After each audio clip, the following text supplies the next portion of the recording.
कल क्या पढ़ा था?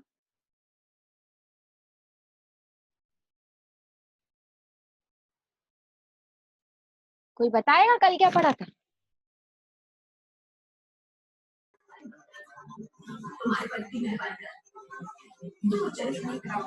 चल ठीक है। आज हमें पढ़ना है potential difference due to spherical shells. किसी गोलाकार की वजह से विभव क्या होता है। जब हमने विद्युत क्षेत्र की तीव्रता पढ़ी थी तब भी ये टॉपिक पढ़ा था, लेकिन तब हमने इलेक्ट्रिक फील्ड इंटेंसिटी निकाली थी और अब हमें क्या निकालना है? पोटेंशियल डिफरेंस निकालना है। ठीक है, तो क्या है स्फेरिकल शेल? गोलाकार मतलब कोई ऐसा स्फीयर। ठीक है, किसी स्फीयर को मैं क्या दूं? कोई अगर एक स्फीयर है, ये अगर कोई मेरे पास स्फीयर है, इसको मैं आवेश दूं।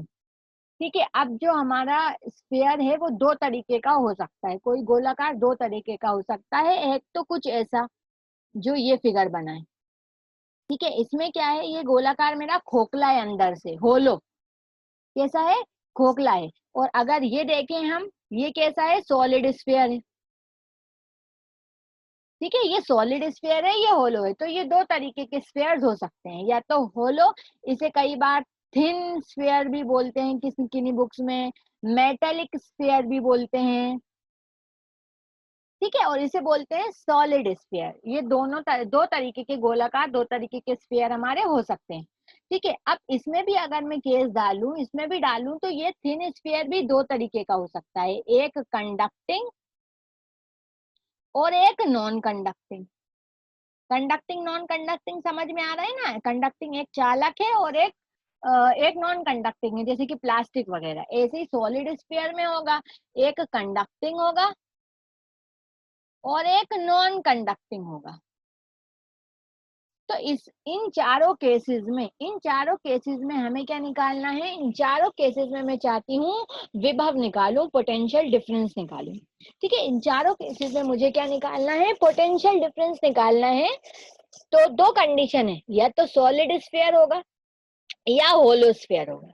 ठीक है, फिर उनमें भी दो कंडीशन है, या तो कंडक्टिंग या फिर नॉन कंडक्टिंग। अगर अब मैं बात करूं इस होलो स्फीयर को, या फिर किसी थिन मेटेलिक स्फीयर को, या होलो स्फीयर को, या किसी थिन स्फीयर को, जब हम आवेश देंगे तभी तो ना इसमें विभव होगा, तभी इसमें पोटेंशियल डिफरेंस आएगा, जब हम इसमें आवेश देंगे। अदरवाइज नहीं हो सकता पॉसिबल। पोटेंशियल डिफरेंस कब क्रिएट होगा? जब कुछ ना कुछ चार्ज हो। ऐसे ही सेम यहाँ पे होगा। इस वाले स्फीयर में देखें, अगर हम इस स्फीयर की बात करूं, तो सॉलिड स्फीयर में जो हमारा नॉन कंडक्टिंग स्फीयर होता है, मैं ऐसे अंदर पूरे में चार्ज दूंगी। इसमें क्या करा है मैंने? सरफेस पे चार्ज दिया है।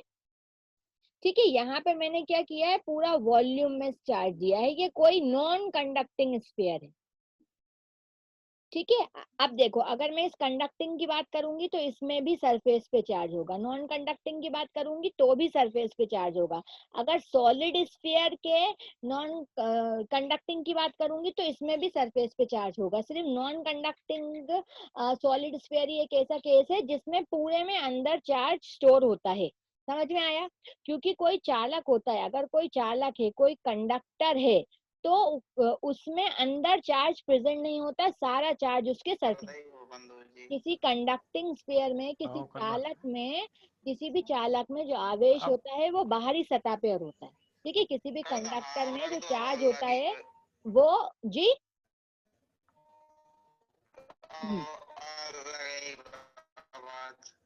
अब हाँ। हेलो अच्छा बाबा आ रहे। बेटा, आवाज आ रही है सबको मेरी?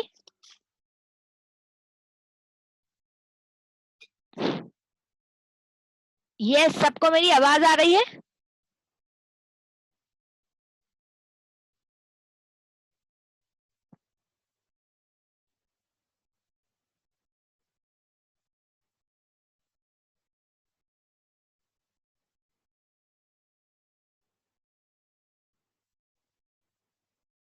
हेलो बच्चों, आवाज आ रही है मेरी? अभिषेक, अतुल, शीतल,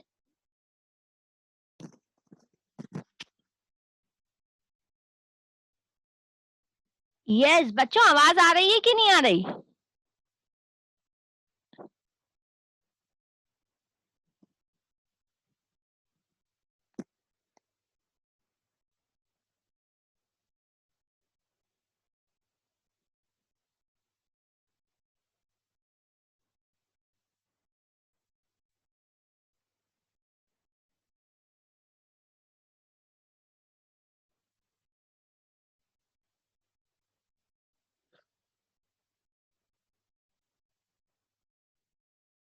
ओके, अब आप लोग अनम्यूट हो सकते हैं जो अनम्यूट नहीं हो पा रहे थे, ठीक है?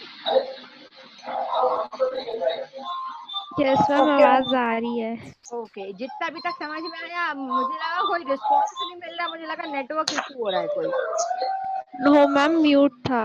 ओके, कोई बात नहीं, इतना समझ में आया जितना अभी तक समझाया? Yes ma'am. फिर से हाँ, एक और बार फिर से सुनो। देखो, हमें क्या पढ़ना है आज? पढ़ना है किसी गोलाकार को अगर हम आवेश देंगे, किसी स्फेरिकल शेल को अगर मैं कोई चार्ज दूंगी तो मुझे फिर विभव कैलकुलेट करना है कि विभव कितना होगा। दो केस बनते हैं। दो केस क्या बनते हैं? एक तो ऐसा होलो स्फीयर होगा, ठीक है, होलो स्फीयर होगा अंदर से खोखला, और एक होगा सॉलिड स्फीयर, ठीक है। एक होलो स्फीयर होगा, मतलब कोई गोलाकार जो अंदर से खोखला है, और एक होगा सॉलिड स्फीयर जो पूरा मतलब कोई बॉल के जैसा, कोई बॉल के जैसा स्फीयर, ठीक है, खोखला नहीं है, बॉल अंदर से ठोस होती है। अब ऐसे ही अगर मैं होलो स्फीयर में देखूंगी तो दो केस होंगे, एक होगा कंडक्टिंग और एक होगा non conducting. Conducting non conducting आपको समझ में आता है क्या होता है? एक चालक, चालक जैसे कि आयरन, ठीक है। नॉन कंडक्टिंग मतलब प्लास्टिक जो इलेक्ट्रिसिटी कंडक्ट ना कर पाए, ठीक है। तो अब हमें इन चारों केसेस में क्या कैलकुलेट करना है? पोटेंशियल कैलकुलेट करना है। अगर किसी कंडक्टर को मैं, अगर कोई होलो स्फीयर के कंडक्टर को मैं कोई आवेश दूंगी, कोई होलो स्फीयर के कंडक्टर को अगर मैं कोई आवेश दूंगी तो क्या होगा? वो आवेश उसकी सतह पर आ जाएगा, ऐसे।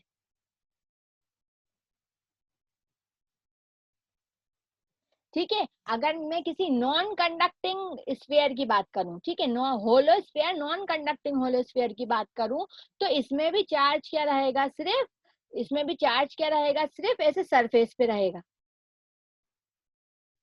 इस पे भी चार्ज सरफेस पे रहेगा।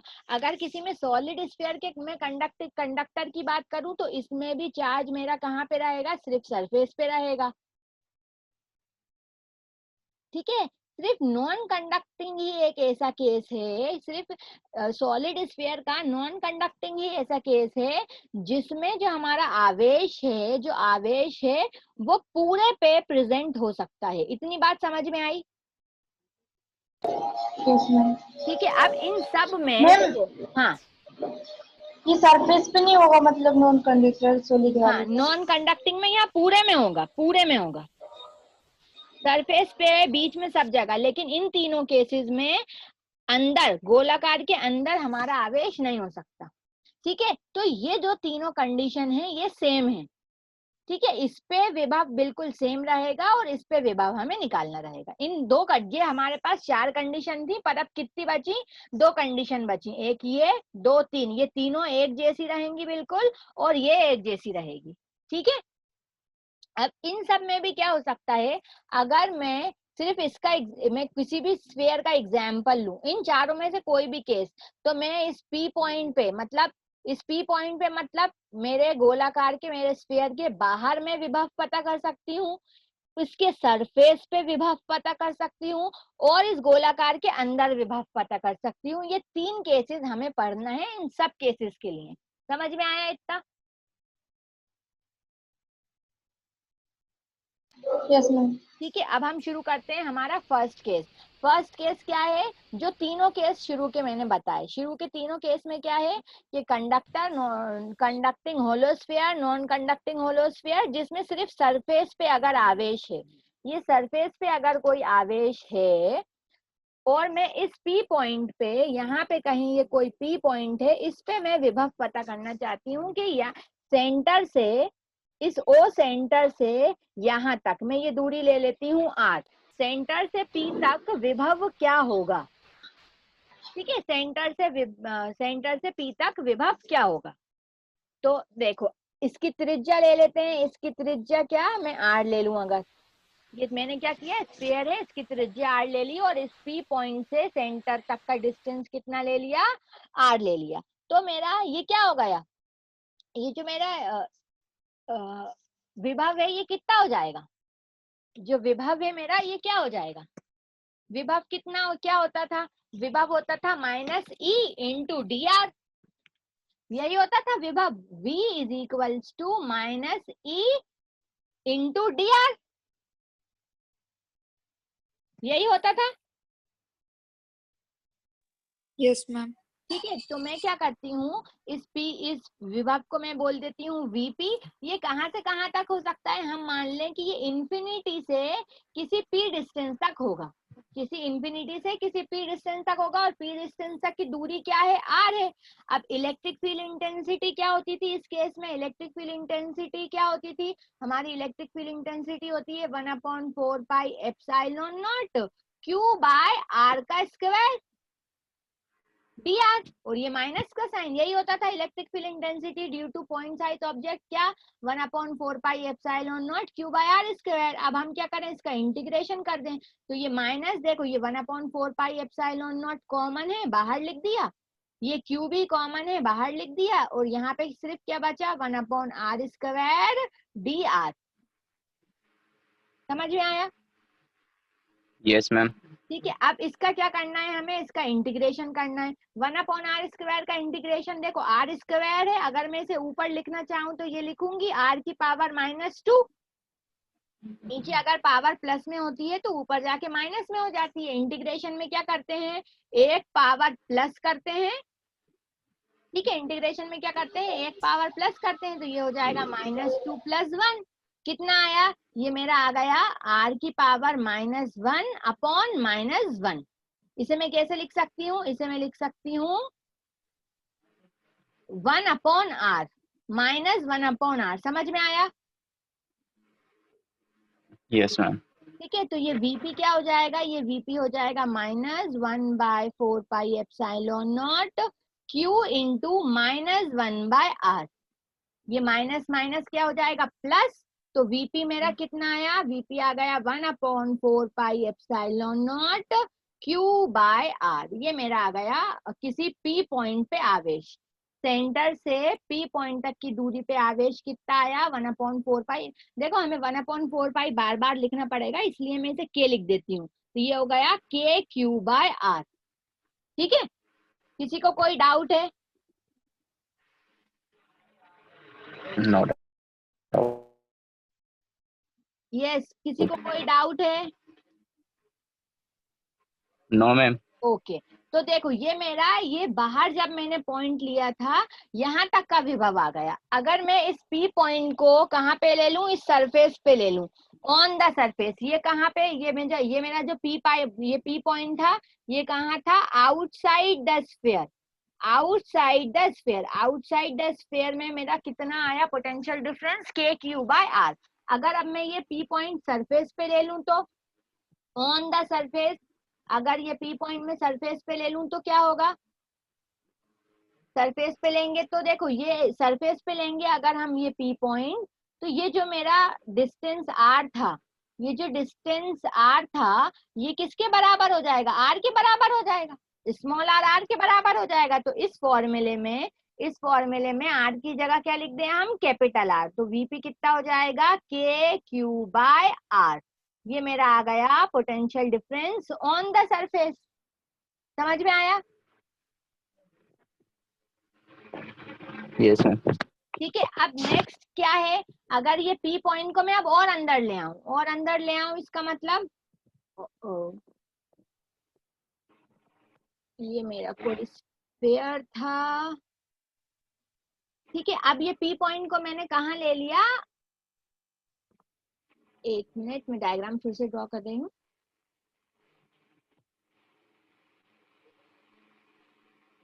हाँ, अब जो मेरा ये P सेंटर से मैंने यहाँ पे पी पॉइंट ले लिया, मुझे अब किसी गोलाकार किसी स्फीयर के अंदर का विभव निकालना है।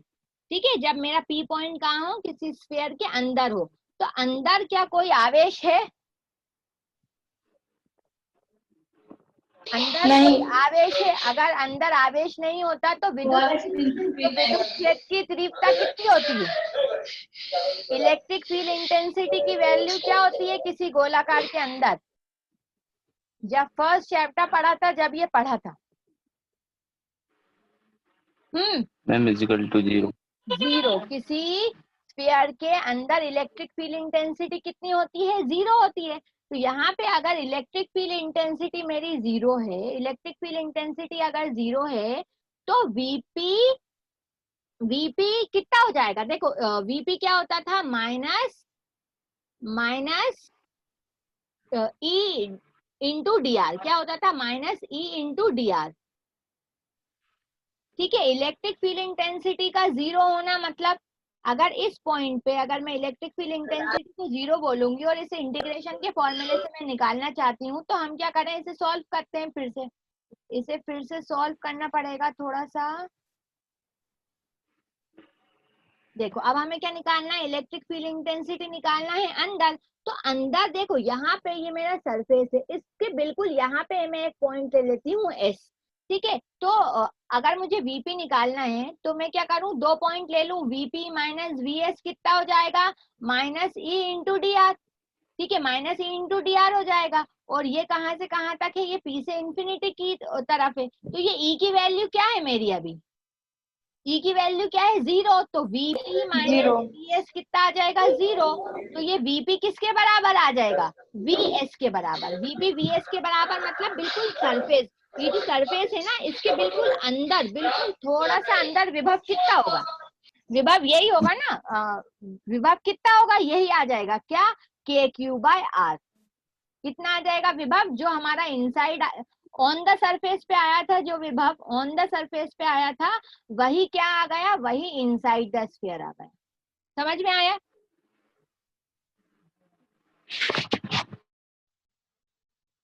समझ में आया? कोई डाउट है? तो देखो अब हमारे पास 3 केस हमने पूरे फाइंड कर लिए। 3 केस क्या फाइंड करे? सबसे पहले अगर मैंने कोई आवेश, अगर किसी गोलाकार को कोई आवेश दिया, तो 3 केस मेरे पास हो गए। एक क्या था? V inside the sphere, V outside the sphere और V ऑन द स्फीयर। ठीक है, V on the sphere, inside the sphere हमारा V की वैल्यू क्या होती है? के क्यू बाय आर। ठीक है, और आउटसाइड द स्फीयर क्या होती है? आउटसाइड द स्फीयर मेरी V की वैल्यू क्या आई थी? के क्यू बाय स्मॉल आर। और ऑन द स्फीयर भी की वैल्यू होती है के क्यू बाय आर। ये तीनों जो हैं ये बहुत इंपॉर्टेंट है, इस पे बहुत क्वेश्चन पूछे जाते हैं। अगर आपको ड्राइव करना नहीं भी आता, डेरिवेशन नहीं भी आता, तो आपको इतनी बात मालूम होनी चाहिए। क्या? किसी को अगर कोई पॉइंट में अंदर ले रही हूं, तो यहाँ पे विभव कितना होता है? कांस्टेंट। यहाँ पे विभव कितना क्या होता है? कांस्टेंट होता है। कितना? के क्यू बाय आर। ठीक है, अगर मैं सरफेस की बात कर रही हूँ तो यहाँ पे विभव कितना होता है? के क्यू बाय स्मॉल आर। और के क्यू बाय कैपिटल आर। और अगर कोई बाहर पॉइंट है पी, तो सेंटर से यहाँ तक कितना विभव होता है? के क्यू बाय स्मॉल आर। समझ में आया? समझ में आया?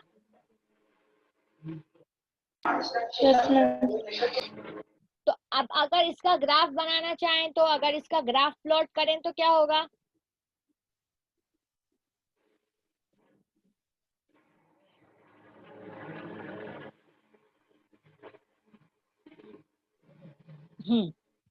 इसका ग्राफ प्लॉट करें तो क्या होगा?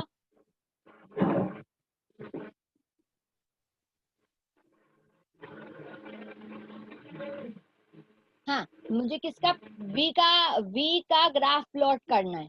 ठीक है, जब R अलग अलग तरीके से बदल रहा था। ठीक है, तो जब अगर मैं, ये मेरा कोई गोलाकार था, ठीक है, ऐसे ही डायग्राम आपको बना हुआ आता है। ये मान ले सेंटर है O, तो किसी ये पूरा पॉइंट यहाँ तक, ये जो यहाँ तक है ये क्या रहेगा मेरा पॉइंट, इनसाइड द स्फीयर रहेगा, किसी गोलाकार के अंदर, किसी गोलाकार के अंदर क्या है मेरा विभव कितना है, कांस्टेंट, कितना है, कांस्टेंट है, क्या है, के क्यू बाय आर। तो ये मैंने एक कांस्टेंट लाइन बना दी,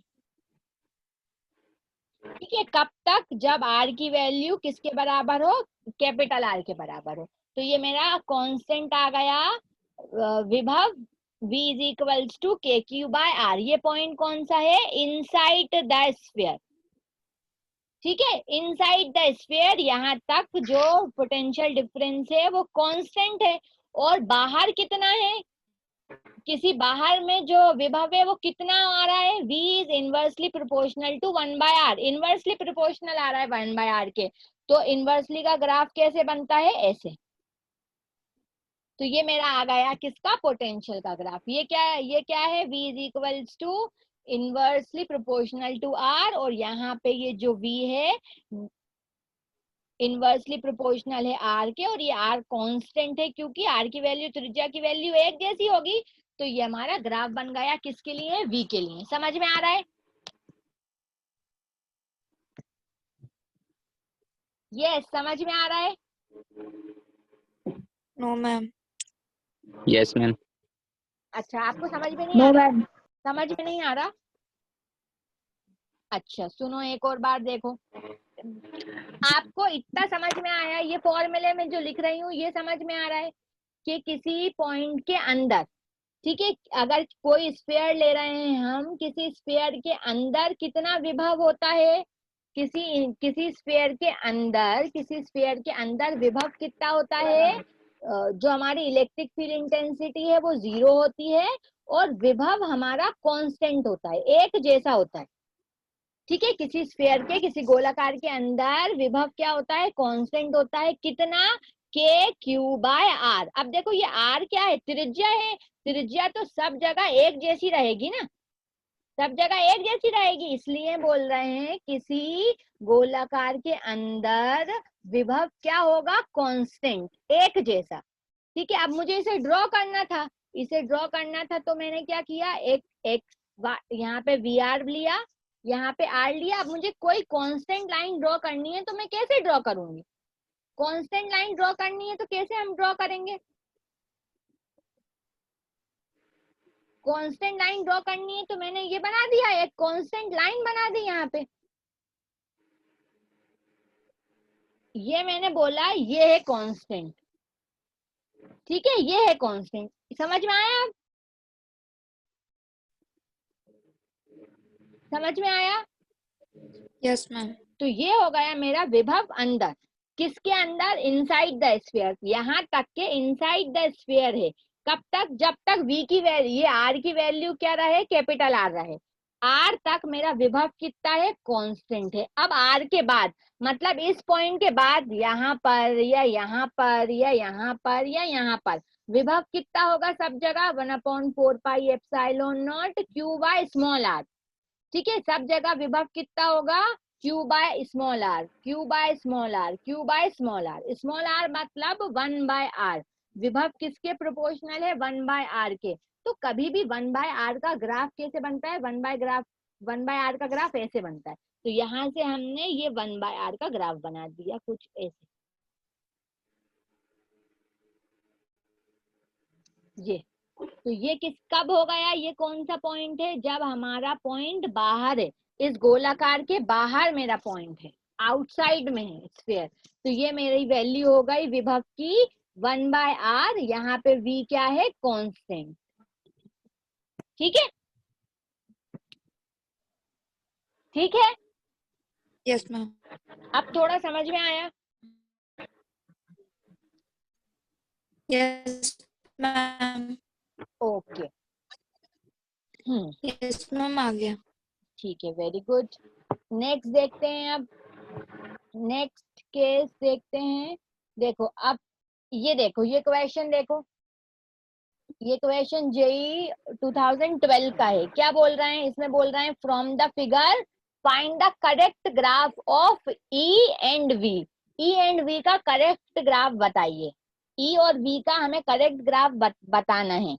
जो डॉटेड लाइन है, ये डॉटेड लाइंस क्या बता रही हैं? V का ग्राफ बता रही हैं, और ये किसका ग्राफ बता रही हैं? E का ग्राफ बता रही हैं। तो इसमें से कौन सा सही होगा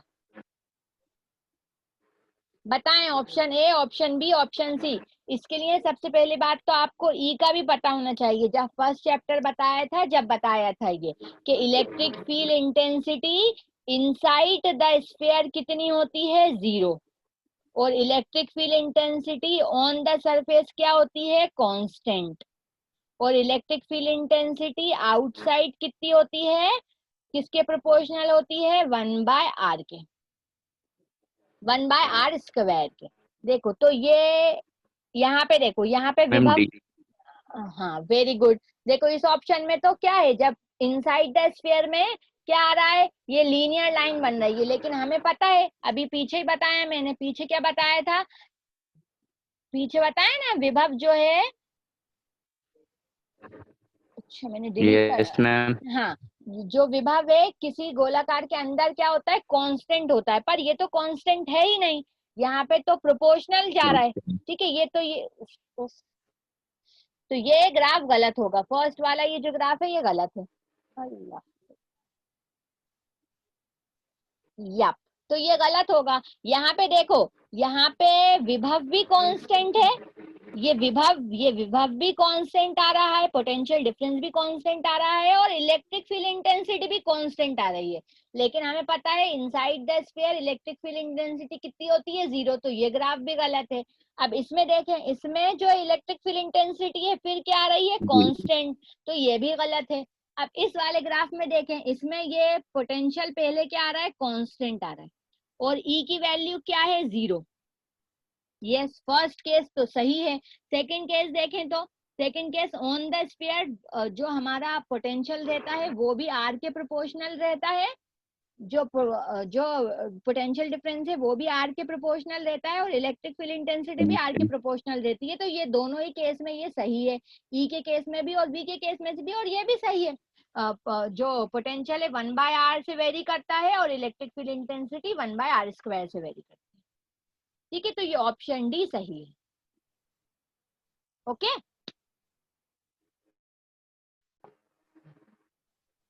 ओके, यस मैम। हाँ, yes ma'am. Okay. Okay, yes, okay, okay. कोई आप लोग रिस्पॉन्स इतना कम देते हो कि समझ में नहीं आता कि समझ में आ रहा है कि नहीं आ रहा है। 10 मिनट में ये सेशन एक्सपायर हो जाएगा। जी जी, स्क्रीनशॉट लेना है उसका, एक बार कर दीजिए। स्क्रीनशॉट लेना है। ओके, मैंने डिलीट कर दिया है, गेस सब कुछ डिलीट कर दिया। नहीं किया। यस, ले लें कोई स्क्रीनशॉट। बात नहीं, समझ नहीं, में ये तो आ गया। है तो स्क्रीनशॉट ले लें।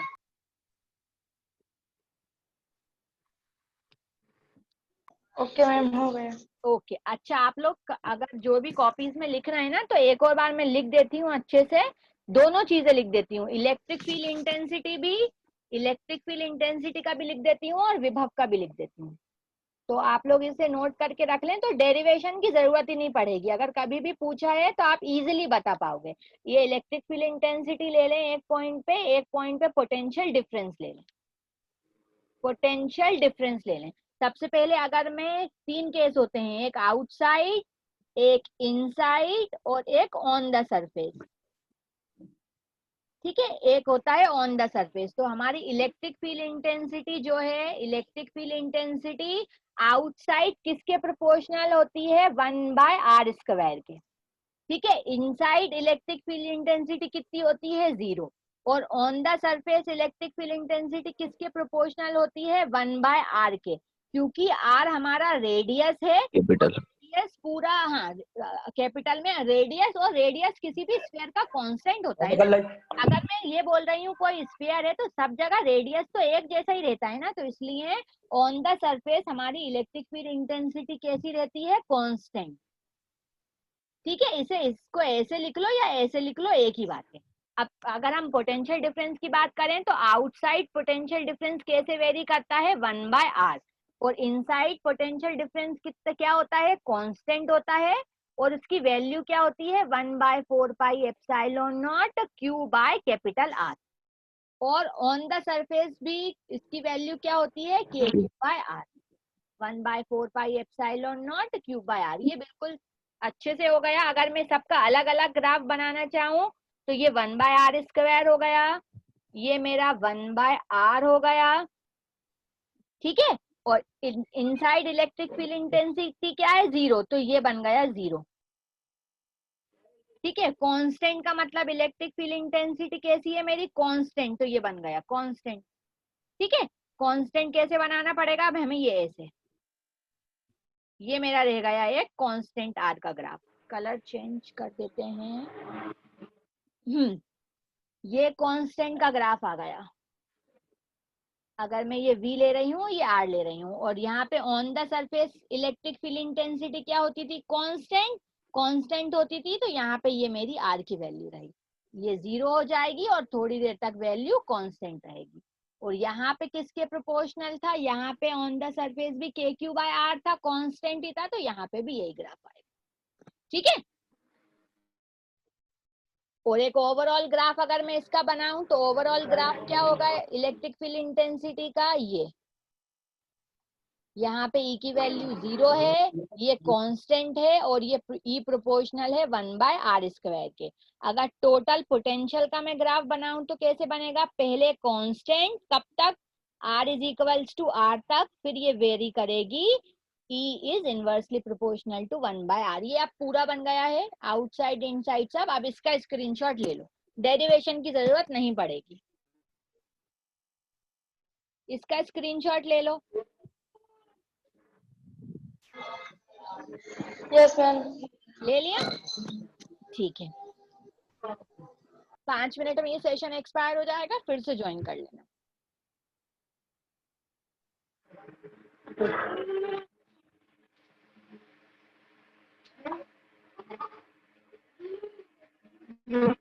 ये क्वेश्चन देखो, नीट का 2014 का क्वेश्चन है।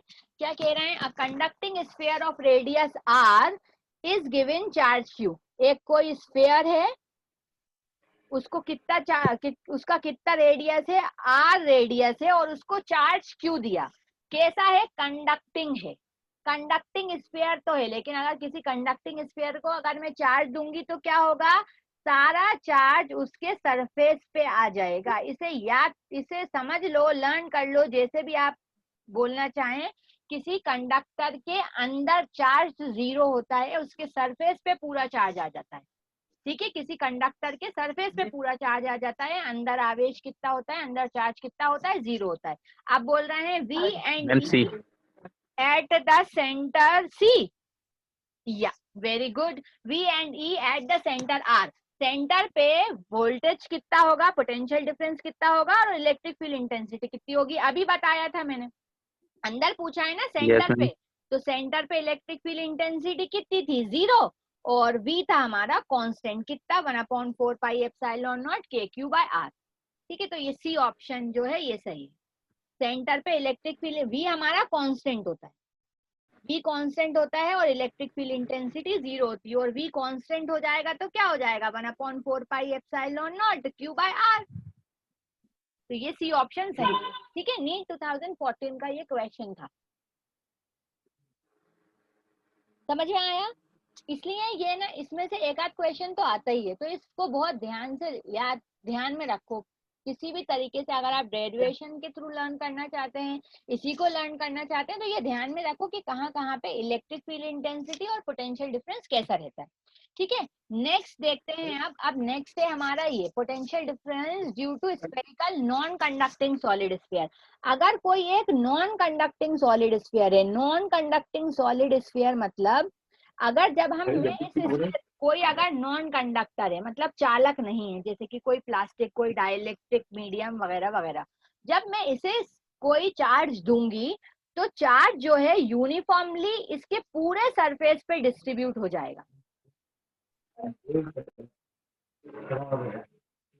ठीक है। यूनिफॉर्मली हम ये केस मान रहे हैं, मैं ये केस अपनी तरफ से ले रही हूँ कि कैसा है, चार्ज डिस्ट्रीब्यूशन यूनिफॉर्म है, चार्ज डिस्ट्रीब्यूशन कैसा है, यूनिफॉर्म है। अब इसमें भी वही 3 कंडीशन हो सकती हैं, वही 3 कंडीशन होंगी क्या, कि अगर इस P पॉइंट पे सेंटर से इस सेंटर से इस पी पॉइंट तक की इलेक्ट्रिक फील्ड इंटेंसिटी नहीं, पोटेंशियल डिफरेंस कितना होगा।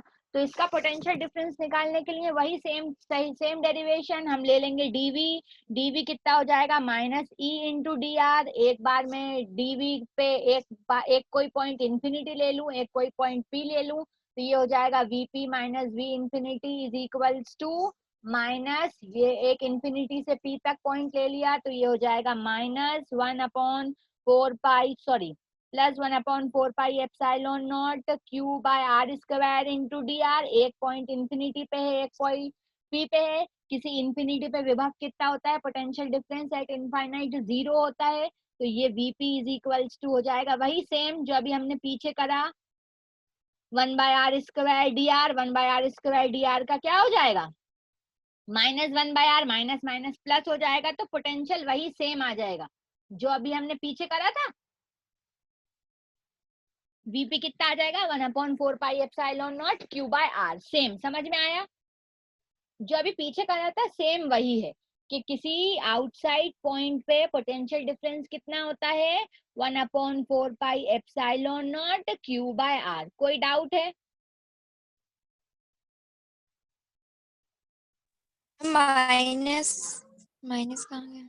कौन सा माइनस, ये देखो, ये माइनस एक, ये है माइनस, और 1/r स्क्वायर का इंटीग्रेशन होता है, मुझे लिखना ही पड़ेगा, माइनस की 1/4 pi epsilon not. 1/r square का डिफरेंशिएशन होता है माइनस, सॉरी इंटीग्रेशन होता है माइनस 1/r। तो ये माइनस माइनस क्या हो जाएगा, प्लस।